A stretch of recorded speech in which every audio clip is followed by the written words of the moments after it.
Hello everybody, and I'm very excited to be sitting here across from Kathy Anderson from the Bar J Chili Parlor. The Bar J is a giant piece of my childhood and growing up. My dad started taking me to the Bar J when I was 3 years old. The original one on Route 1 next to Booth Feeds was where we started going when I was so little. They had to pick me up to show me the menus and everything, and then we were regulars at the location in Featherstone for decades. Actually, that's Gordon Plaza. Gordon Plaza, that's right. Gordon Plaza for decades. I went there with him, and then throughout high school, I brought all my friends from high school there. And then when I went to college, it was the first place I went when I came back from college. I took all my college friends there. When I moved to Memphis, it was the first place I went when I came back, and I still remember the day I walked up for the first time and saw that it was closed. Oh no. And had to bite my lip to not cry in front of my then girlfriend. Because I would have been crying over a Mexican restaurant. I don't think she would have understood that. And it was very difficult, so I waited till she was gone, and then I had my big cry over it. Okay. And when I saw you guys were opening back up in Occoquan, I, among thousands and tens of thousands of people, were incredibly excited that it was coming back. So very excited to talk to you now that I've rambled for 2 minutes about my love for the Bar J and all things Bar J. Tell us a little bit about, the experience of having the Bar J for decades and then having it go away and like a phoenix rising from the ashes emerge back here in Occoquan. Yeah, it started back in 1981 with my dad, my mom, and myself, and then my brothers came on board, and we kept that going until 94, until the county had asked us to leave. They had to, I think the water treatment plant had bought the land. So we ended up having to leave. In 1984, we opened up the Bar J Woodbridge, we always called it, and that was in Gordon Plaza. And in 1990, we had opened in Woodlawn, trying to, not 90, 92, to find something a little bit, to take the place of the Bar J in Lorton. And there's been ventures of Bar J places in Stafford and Alexandria, and even Ocean City for a couple of days we had one, believe it or not. And all those ventures and everything always seemed like Lorton and the Woodbridge one were always like the prime ones. But back in 2013 is when, or 2003 is when I actually retired. And my son had talked me into coming back into the business. I was like, I don't know. He goes, well, Mom, we can do it. You know all the recipes, you know all your old friends and everything. Why don't we just throw it on Facebook and see if anybody's interested? And I one day just put out there on Facebook, if I opened up a Bar J again, would you come? And the floodgates opened. And everybody was like, when and where? So Josh and I started looking around Woodbridge, trying to find something in this area because we wanted something close to home. And we fell upon this. I mean, literally just kind of fell upon it. And when we saw this location in Occoquan, I mean, it fit the feeling of Bar J. It really did. And the decor that my son designed and did everything just brought back that rustic old feeling. And like I say, the same recipes, we brought back the original menu because we wanted our old customers to be able to find what they wanted and not feel like they had to go through 15 pages to find a Mex hot burrito, And where's the fajitas? Where's the chili? The chili's always the first thing you see on the menu, We're known for our chili and our chili max and, everything. But, so in 2015, we started building this. And we opened in February of 2016 on my birthday. It was a great celebration to open the doors on my birthday and to have the line out the door of old customers I hadn't seen in years and their kids growing up, bringing their kids. I mean, that is the feeling that we've always tried to bring into Bar J as family. The kind of camaraderie at the bar. We built the bar in a way of it being a horseshoe, so you can literally you can talk across the bar. You can talk around the bar. And people just tell the stories of, Bar J or, the most recent things that have happened here or the old times. And that's what we love to do. We're trying to bring in some new menu items for the new people because a lot of the new people in the area that have never been to Bar J, why don't you have this? Why don't you have that? And I'm like, this menu was never broke. Right. It's lasted. Let's see. This is 2018. That's 37 years, isn't it? Is it 37? Oh my God, I'm showing my age. It's a lot of years. That's a lot of years of Bar J love. But we're trying to bring out some new things. They say we've got our whole original menu, and then we brought on new items. We do a chili and a bread. I did a seasonal pumpkin chili this week, done by the end of December. We do a vegetarian chili now. We just brought in wings, so we do jumbo wings with, oh my goodness, habanero. They're really good to go. Barbecue, Really cilantro barbecue, the hot wings, the traditional hot wings. I do a bulgogi marinade that I do on them, like an Asian wing. It's really delicious. Let's see, I brought in a red snapper, a blackened red snapper, which is delicious. What else have I brought in? And I just started. Just right now, put it on the menu. I just started yesterday is the Texas tater. And you can fill that potato with Cincinnati chili, Texas chili, pork barbecue, or our shredded chicken. And if you want to create it a different way, like anytime my customers have done before, tell them what you want and you'll get it. I mean, you want a Mexican hot potato? You can have a Mexican hot potato. Yeah, because Tim Majeski came in yesterday, and I was telling you that story. He says, "Kath, can you make me a Mexican hot tater?" And I said, "Well, of course. What do you want in it?" He says, "Well, chicken, and then make it Mex hot." So we turned it into a Mexican hot tater. But we try to make everybody happy and turn their taste buds onto a party in their mouth. Is what I say. Want a party going on in your mouth? Here you go. Well, to me, it's always been centered around the salsa. I tell everybody, anywhere I've ever been, ever, across the country, across the world, right, that my favorite salsa in the world is Bar J salsa. Yeah, you can buy it by the quart, you can buy it by the pound. I have. That's it. That's when I lived in other places, I would buy it by the quart. Yeah. And I was always driving. Same thing with our chili, you can buy it by the quart too. And I've had people come by.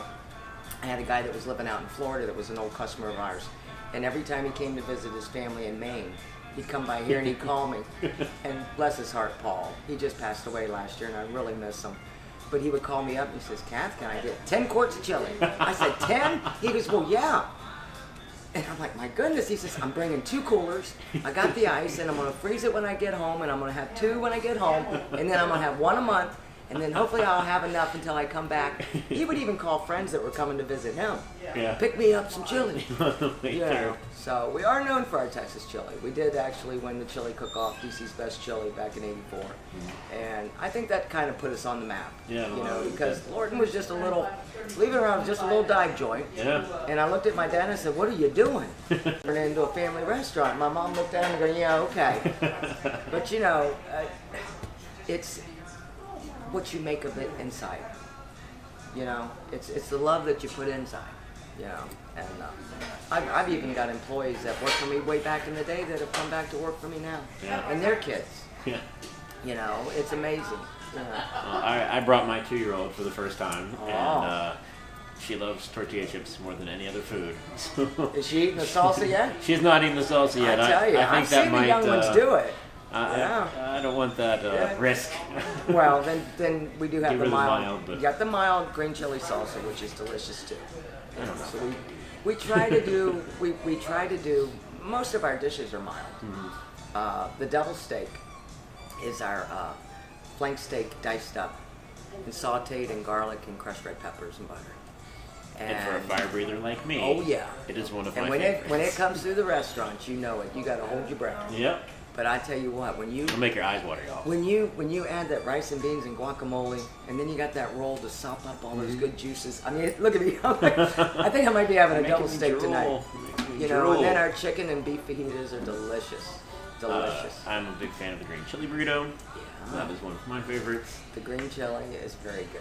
It's very good. And then we're known for the wet burrito, the California burrito, the chili burrito, the green chili burrito, Texas burrito. Texas burritos stuffed with the Texas chili. You know, and topped in. Which you really can't beat. You know, if you love chili and you love a burrito, stuffing a burrito with a great spicy Texas chili is pretty spectacular. And then, you know, we got the quesadillas, and we're known for our Texas quesadilla.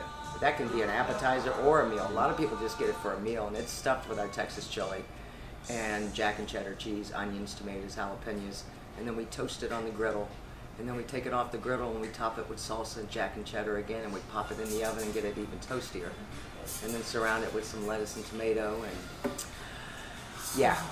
And then the Mexican pizza, which is that's the exact next thing I was going to mention. That's not something that a lot of places have. You don't see that anywhere. It takes a little bit longer, you know. Like same thing with the Texas quesadilla, because we have to toast it on both sides and then bake it. Same thing with the Mexican pizza, and our servers let you know that it's going to take a little bit longer because we do toast the tortilla and get it nice and crispy, and then we top it with our taco beef and salsa and onions and tomato, Parmesan cheese, jack and cheddar, jalapenos, and bacon. If you've never had that, what's wrong with you, number one?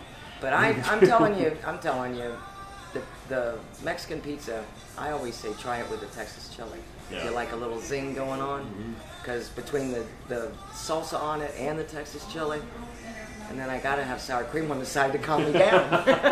And a little guacamole. You know, we make our guacamole from scratch. You know, every day we're making it fresh. Yeah, it's a lot to prep. It's a lot to prep. I'm going back there to go prep some more. You know, cook some more chili. And I always remembered when I was a kid that Bar J had the best Coke. It always tasted sweeter than everybody else's Coke. I think I adjust the sugar on it just for you, right? And the syrup level was higher. Yeah, I don't know. Is that why you were running around? Were you that little kid that was running all over the place? No, if I had been, I would have gotten a spanking right there in the Bar J. That was not going to be allowed. You know, I even used to have a sign. Unattended children will be sold. That's it. Unattended children will be sold. And I used to look right at the kids and say, we're having an auction on Sunday for you guys. So you can bring your kids on Sundays. We'll auction them off for you so you guys can have a good time. Yeah, I remember that. And the kids would get right into seats. I remember my dad threatening me with that when I was very little. Just so you know. That was our kind of calm way of saying, you know, come on, keep the kids in the seat. Keep the kids in line. Don't want anybody getting hurt. Well, it was different. You had the one section, you had like the family restaurant section, and then you had the bar section. And you had the bar side, right. And there were times I was there at night with friends, and it was wild over on the bar side. Oh, yeah. And it's kind of divided here, too. You know, we have the bar side over there, and we have the restaurant side over here. And then, you know, come springtime, we open up the patio right on the water. The patio's gorgeous. You get the live music out there. Yeah. That was the first date my wife and I had after we had our kid. Really? Was we got dinner out on the patio and listened to the music, and my parents over in Woodbridge watched their daughter, and you're right on the water, so on a nice spring night you get a nice breeze, so it's just warm enough. It is. Get to eat your face off and listen to some music, and that's a great thing once I think it's the nicest view in Occoquan. Yeah. You know, I mean, it just overlooks the water. You've got the bridge, and sometimes you see the not paddle boats, where those guys are standing up on those boards. Stand-up kayaks. Yeah, they're like going back and forth and all. And I think they kind of hang out under the bridge too when the music's going. Yeah, they do. And they're like, you know, hey, this is pretty cool. And my wife thought, she was sure, it's going to be loud, isn't it, with the bridge right there? Not at all. You hear none of it. Not at all. They've got it so well dampened that you don't hear anything but the music. So, like you said, 37 years. Yeah. Back in this location for 3 years now. Right. What are the plans? Well, almost 3 years. It'll be 3 years in February. That's it. So there'll be a big party in February. That's for it. the 3-year anniversary. That's it. You got it. What are the plans going forward, 2019 and beyond, at the Bar J? At the Bar J. Well, we're still trying to add some stuff to the menu. We listen to the customers, what they want. I've always been, you know, very much like that. You know, like, what would you like, you know, that I don't have? We're talking about maybe bringing in some more seafood. Not quite sure, you know, when and how much and whatnot, but always open to new suggestions. Staying afloat. Staying afloat is the thing. Right here on the water. Staying afloat and keeping the business running and keeping our customers happy. Because you guys kind of did, secretly did the Chipotle thing before Chipotle did. Like, you could always get what you wanted on different things. Like, I remember the first time I had pulled pork hot dog down in North Carolina. We came back up here. We were at a soccer tournament, came up here, right. and I asked if I could get pulled pork on a hot dog. Yeah, why not? Sure, it's always been that way. It's Yeah. always been, if you want things customized to the way you want them, then you could get them that way here. That's it. I remember I always appreciated it. I make North Carolina style barbecue. My mom was from North Carolina, and I was just raised on that kind of barbecue. So, you know, we do the North Carolina style. We do put barbecue sauce on it, but if anybody ever says, I'm from North Carolina, you might want to let them know not to put the sauce on it, because it's just not the way you do it. But being in Virginia, people wanted the sauce on it, so we went ahead and put the sauce on it. So, you know, like I tell people, if you're a really North Carolina style barbecue person, you might want to let them know not to put the sauce on it. It's that simple. You know, or put it on the side. You know, you might still like it with the sauce. You might want to try it. You know, it's as a Memphian, if somebody puts barbecue sauce on my barbecue before I get to it, we're gonna have a conversation. That's it. So you always want to, you know, let them know. Yeah. So we're trying to bring in some new items. Like I said, we're going to keep it secretive. We're going to let people tell us what they want, and we're going to try to bring out, you know, the best that we can, and be consistent on what we're doing still. You know, like my son said before, it's not broke, don't fix it. Right. You know, but there's always, you know, you've got to change some. But with the love that I've got for the customers throughout the years that have supported us, I like to keep things the way they were, you know, and that's what keeps this like a home environment of, you know, put your phones away, come in here and talk to your buddy beside, you know, you don't know these people at the other table, but you might really enjoy talking to them. Yeah. You know, and that's what I try to bring to the table. That's it. Well, I've been coming here since I was 3 years old. 3 years old. And my daughter is now over 2. Yeah. So we will definitely be coming here after she's 3 and for a long time to come. And as long as you're here, I will be a loyal fan. I've had literally everything on the menu. There is nothing on the menu I haven't had. The red snapper is not on the official menu, so I have not had that yet. So that's one thing I have not tried. Okay. And I'm having a potato today. That's right. So that also, I can't live with there being things that I haven't tried. I've literally gone through the entire menu multiple times. They're my favorites, but I've had everything that you guys have, and always will. So I'm a huge fan of the Bar J. So if you're looking for incredible Tex-Mex and the best salsa in the world, in my opinion, means it's right. All right? So if you want to come in and have the best salsa in the world and some of the best Tex-Mex food you're going to ever have, and outstanding chili, world-famous chili, come down to Occoquan. It's a great location. Come down to Occoquan, check it out, have some great food, enjoy some great times with a family that's been serving the area for almost 4 decades now. Thank you so much for talking to me today. Thanks, Mark. Absolutely fabulous. Pleasure. I've been wanting to do this for a very long time. Thank you. Keep the tradition going. Right? Absolutely. That's it. Absolutely. That's it. Everybody come down and see them, and I'll talk to you soon. Bye. Bye.